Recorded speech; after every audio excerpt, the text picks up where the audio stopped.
I'm going to address the recovery of our missing Indigenous children in this video. Survivors and your precious families, I want to warn you to ensure that I do not harm you further.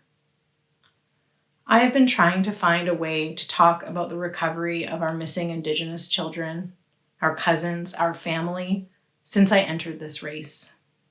Reporters have been asking me about this as though it was just another election topic to provide comment on, just like the economy.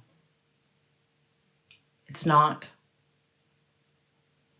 I will do my best because, as hard as it is to talk about, we cannot let the election mute this issue or distract Canadians from the seriousness of recovering our children who never made it home from the residential school system. A number former Senator Murray Sinclair estimated to be more than 6,000. 6,000. The news in May that 215 children were found buried at the site of the Kamloops Indian Residential School shook Canadians.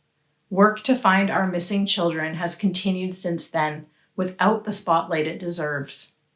As of August 1st, 1,300 unmarked graves at the sites of 4 residential schools have been found. These were not schools, make no mistake. These were places of horror, and these horrors have been woven through every part of our family histories, of our existence today. We have carried these stories our whole lives. What each of us carries may be different, but the load is still heavy. Stories of the siblings or cousins that never came home. The trauma that comes from having stolen children. Stories of hiding children from federal Indian agents, of families denying their identity and moving away, desperate to protect their children.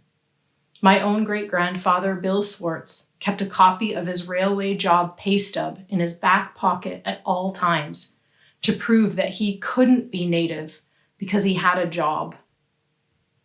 Lost generations, sick generations, lost culture. I'm not sure why this awakening of Canadians took so long. The stories were told during the national inquiry into murdered and missing Indigenous women and girls initiated by the Liberal government. Stories that spoke of the impacts of the residential school system, yet these stories didn't land in the media, and they didn't catch the attention of Canadians. I wish that physical proof wasn't needed. It seems that the stories, knowledge, histories we Indigenous people share have always been devalued, questioned, not believed. I have dealt with the same thing myself, attempting to introduce Indigenous knowledge into science. Oral history isn't enough proof, apparently. In the darkness, there is light. Our lost children, they lay waiting, not just to return home, but for this moment when they would be silenced no more, when they have seen to it that their siblings and cousins who made it home and the children of those survivors, people who have suffered a lifetime of trauma and pain, would be silenced no more. After the announcement in Kamloops, I received countless phone calls, emails, and text messages from non-Indigenous friends, colleagues, and even strangers asking, what can we do? Appalled by the stories that our families have carried for so long, these expressions of willingness to learn and help have been heartening. I'm sure you have wondered the same thing. What can I do as an ally? How can I help? My answer for you is the same that I sent back to my friends and colleagues. You must amplify Indigenous voices, and you must get Indigenous people inside the room in Ottawa. So if you are wondering where to place your vote this election as you watch political leaders kneel over the graves of our children, ask yourself, how can I vote for or help elect Indigenous people into the party in power? It is not enough to send us to the opposition benches, outside the room where things are happening. My colleague, Shirley Robinson, another Indigenous candidate for the Liberal Party of Canada, said it best. She said, sitting across the floor from government year after year does nothing to advance our dreams. She was referring to the dreams of our peoples, dreams of building thriving and resilient communities. You should be doing everything you can to lift up Indigenous peoples and make sure there is a government in place that works with us. We know what we're up against.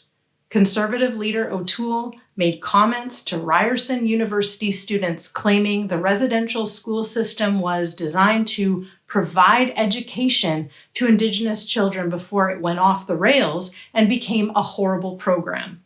He attempted to walk his words back.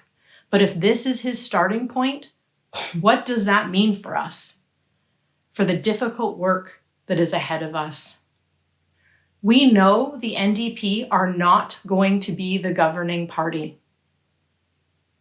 Roseanne Archibald said, "We need more than an apology. We need reparations. We need justice."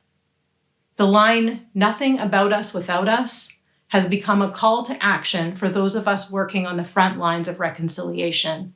And that means allies walking the talk on reconciliation and getting us inside that room. If you believe in the need for reconciliation, if you were one of those people wondering, what can I do? If you consider yourself an ally of Indigenous people, then use your power. Use your vote to get Indigenous voices into positions of power in Ottawa. Get Indigenous candidates a seat at the table. I'm Jennifer Grenz, Liberal candidate, and I'm running for a seat at the table for the people of North Island, Powell River.